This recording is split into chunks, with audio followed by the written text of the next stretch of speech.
नीरज बाबू मंच को आसिया धन्यवाद। संबर्धना प्रशस्ति डॉक्टर नीरज कुमार पखाड़ महाशय आपण स्वास्थ्य जगत प्रति मुहूर्त आवर्तन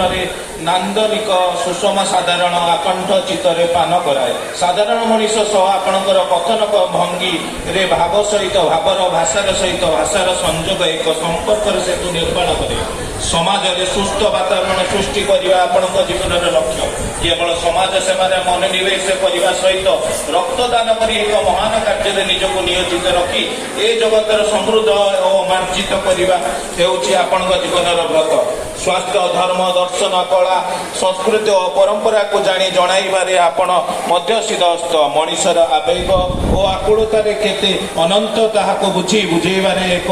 मणिकांचन जग सृष्टि करती आपण सर्वोपरि जीवन में आज सेवा सहित नियमित रक्तदान करी अद्यावधि 114 यूनिट दान कर एक विरल व्यक्तित्व आज पवित्र स्वाधीनता दिवस पूर्व मुहूर्त स्वदेश संग्राम फाउंडेशन समारोह आपण जड़े समाजसेवी को आम्भे वंदे मातरम सम्मान 2024 सम्मान सम्मानित कर निजक धन्य मणुचु आपण चलापथ कुसुमित हो एतिकी ईश्वर निकट में विनीत प्रार्थना आपणकर गुणमुग्ध स्वदेश संग्राम फाउंडेशन डॉक्टर नीरज कुमार पखाड़। धन्यवाद निरंजन अनुरोध करी जयश्री को मंच को आसवाई आम मध्य अच्छा आउ जड़े प्रतिभा जी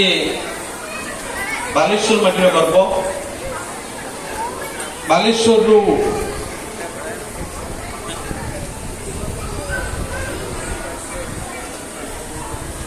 बालेश्वर जड़े डाक्तर हिसाब रे सी समग्र ओडिशा तथा भारत में प्रतिष्ठा लाभ कर बालेश्वर निहाती भाव गर्वित ओडिशार सुप्रसिद्ध न्यूरोलॉजिस्ट डॉक्टर सिद्धार्थ शंकर साहू को अनुरोध करी मंच को आसवाई अनुरोध करी जयश्री मानपक्ष पाठ करने जयश्री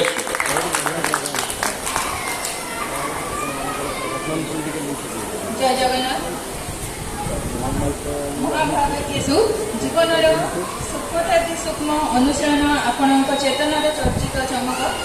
स्वास्थ्य विभाग में अस्थि शल्य और स्नायु विशेषज्ञ जीवन में आपण कर्तव्यनिष्ठ कर्म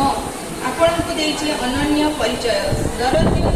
भावावेगी मरमी मानसिकता सहित रोगीଙ୍କ ମଧ୍ୟରେ ବାର୍ତ୍ତାଳାପ ଆପଣଙ୍କୁ ମହାନତାର ପରିଚୟ ରୋଗୀ ମନରେ ସୃଷ୍ଟ ନୈରାଶ୍ୟ ଓ ସଂଘାତର କାଳିମା ଦୂର କରାଇ ଉତ୍ତରଣ ପ୍ରକ୍ରିୟା ଯାଞ୍ଚ କରାଇବାରେ କାଳିମାଙ୍କୁ ଅନାସକ୍ତିର ଆଲୋକ ଆଡ଼କୁ ଦୃଷ୍ଟି ଦେଇ ସ୍ୱାସ୍ଥ୍ୟ ଜଗତ ପ୍ରତି ନିତ୍ୟ ନୂତନ ବାର୍ତ୍ତା ପ୍ରଦାନ କରିବା ଆପଣଙ୍କର ମାନବବାଦୀ ଚେତନାର ପରିଚୟ। ଆଜିର ଏହି ପବିତ୍ର